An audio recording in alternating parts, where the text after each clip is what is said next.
Malkajgiri parliament నియోజకవర్గం BJP అభ్యర్థి ఈటెల రాజేందర్ ప్రచారం జోరుగా సాగుతోంది. జాతీయ స్థాయి పార్టీ నాయకులతో పాటు పలు రాష్ట్రాలకు చెందిన బీజేపీ ముఖ్య నాయకులు ఈటెలకు మద్దతుగా ప్రచారం చేసేందుకు తరలివస్తున్నారు. నేడు ఎన్నికల ప్రచారంలో భాగంగా పలు ప్రాంతాల్లో రోడ్ షోలు నిర్వహించడంతో పాటు కార్నర్ మీటింగ్స్ ను ఏర్పాటు చేసిన ఈటెల రాజేందర్ ఇప్పట్లాగే కాంగ్రెస్ మరియు బీఆర్ఎస్ పై నిప్పులు కురిపించారు. రాష్ట్రంలో ప్రస్తుత పరిస్థితులకు రెండు పార్టీల దోస్తీతోనే రాజకీయం నడుస్తోందని, రేవంత్ అధికారంలోకి వచ్చి 4 నెలలు దాటినా కూడా ఒక్క హామీని కూడా పూర్తి స్థాయిలో అమలు చేయడంలో విఫలమయ్యాడు.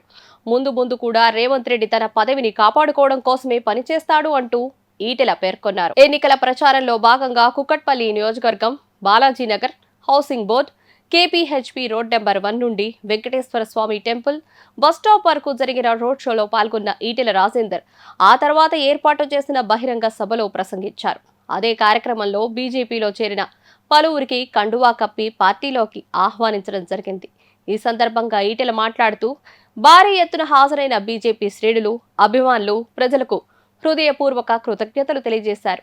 ఆర్థిక మంత్రిగా, వైద్య ఆరోగ్య శాఖ మంత్రిగా నేను చేసిన పని మీ అందరికీ తెలుసు. కేసీఆర్ మన విశ్వాసాలను అవహేళన చేస్తున్నారు. 2019లో ఇలానే మాట్లాడితే కర్రు కాల్చి వాత పెట్టారు. మళ్లీ అదే పరిస్థితి వస్తుంది, జాగ్రత్త. రేవంత్ వచ్చి 4 నెలలు అయినా ఇచ్చిన హామీలు అమలు చేయకుండా మోసం చేస్తున్నారు. మళ్లీ మోసపు మాటలతో మాయ చేయాలని చూస్తే ప్రజల ఆగ్రహం చూడక తప్పదు. ఆడబిడ్డలకి 2500 ఇవ్వలేదు, పెన్షన్లు పెంచలేదు, పెళ్లికి తులం బంగారం లేదు, కొత్త రేషన్ కార్డు ఇవ్వలేదు. తల కిందకి పెట్టి కాళ్లు పైకి పెట్టినా కూడా రాహుల్ ప్రధాని అవ్వలేరు. మీ హయాంలో బాంబుల మోతలు, బుల్లెట్ల గాయాలు, స్కాములు, అరెస్టులు. కానీ మోదీ గారి హయాంలో కాశ్మీర్లో కూడా ప్రశాంతత నెలకొంది.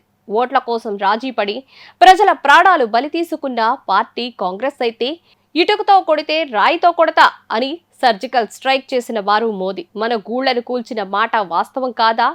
ఆ రామాలయం కోసం ఎంతో మంది ప్రాణత్యాగం చేశారు. అలాంటి ఆలయాన్ని అందరినీ ఒప్పించి కట్టిన నాయకుడు మోదీ గారు. మోదీ గారి హయాంలో తలెత్తుకునే పాలన సాగుతుంది. మన దేశంలోనే కాదు, అమెరికా సెనేట్లో ప్రధాని గారు మాట్లాడుతుంటే నిలబడి చప్పట్లు కొట్టారు అంటే మన దేశ గౌరవం ఎంత పెంచారో అర్థం చేసుకోండి. ప్రశ్నించే గొంతు అని గెలిపిస్తే నువ్వు ఏం అభివృద్ధి చేశావు? ఏది పడితే అది మాట్లాడితే ప్రజలు క్షమించరు. ఈ దేశం సురక్షితంగా, ప్రశాంతంగా ఉండాలి అంటే, అభివృద్ధి కొనసాగాలి అంటే మోదీ గారు మళ్ళీ గెలవాలి. నేను ఎంపీ అయితే నేరుగా మోదీ గారి దగ్గరికి వెళ్లి మల్కాజ్గిరికి కావాల్సింది తీసుకువస్తానని హామీ ఇస్తున్నాను.